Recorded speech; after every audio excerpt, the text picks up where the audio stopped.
अमन physics classes YouTube channel में आपका स्वागत है। मैं मिथिलेश पाठक।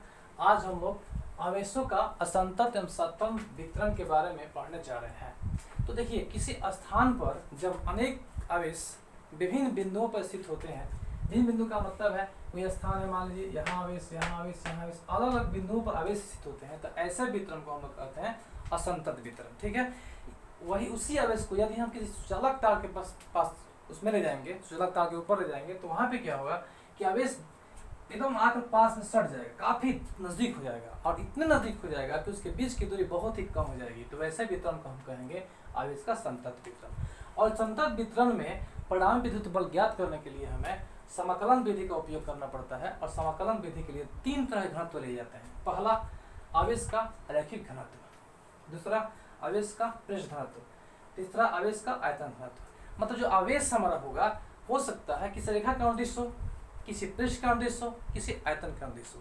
तो जब किसी रेखा का अनुदिश हो तो उसे हम कहते हैं आवेश का रैखिक घनत्व। प्रति एकांक लंबाई में आवेश के परिमाण को आवेश का रैखिक घनत्व कहते हैं। देखिए, प्रति एकांक लंबाई में आवेश के परिमाण को आवेश का रैखिक घनत्व कहते हैं। ये क्या कह रहा है कि यदि एल लंबाई के चालक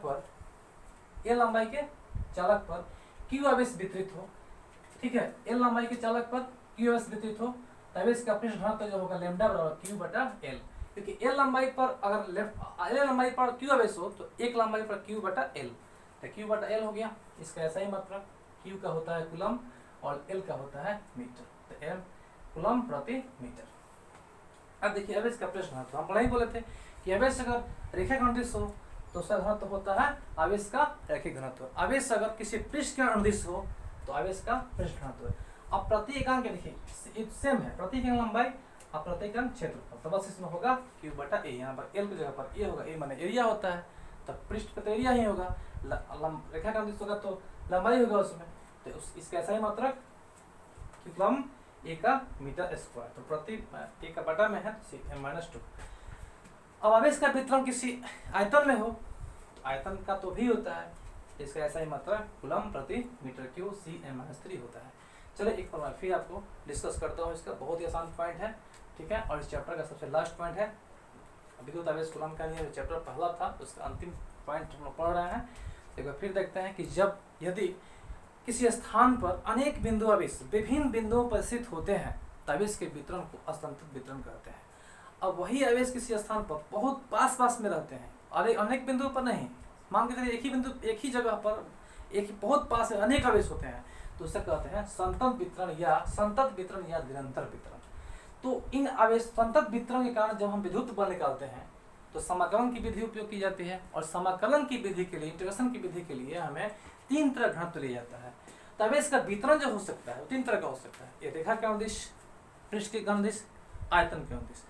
तो रेखा के अनुदिश होगा तो आवेश का रैखिक घनत्व, इस सूचित करते हैं लैम्डा से, इस सूचित करते हैं सिग्मा से, सूचित करते हैं रो से। देखिए ध्यान से, प्रति एकांक लंबाई में आवेश के परिमाण को आवेश का रैखिक घनत्व कहते हैं। एल लंबाई पर क्यू तो एक लंबाई पर क्यू बटा एल, एक क्षेत्रफल पर क्यू तो एक क्षेत्रफल बटा में ए हो जाएगा एरिया, तो कूलम। परिभाषा एकदम सेम। देखिए, प्रति एकांक लंबाई में आवेश के परिमाण को आवेश का रैखिक घनत्व कहते हैं। देखिए इसको देखिए, प्रति एकांक क्षेत्रफल में आवेश के परिमाण, तो यहाँ क्षेत्रफल हो गया, अब प्रति एकांक आयतन, तीनों जो डिफिनेशन है एक ही तरह। ये तीनों फॉर्मूला जो हमको मिला है, लैम्डा बराबर क्यू बाई एल, सिग्मा बराबर क्यू बाई ए, रो बराबर क्यू बाई बी, ये तीनों की हमें आने वाले समय में सख्त जरूरत है। ठीक है, तो तीन तरह घनत्व हम लोग को मिल गया।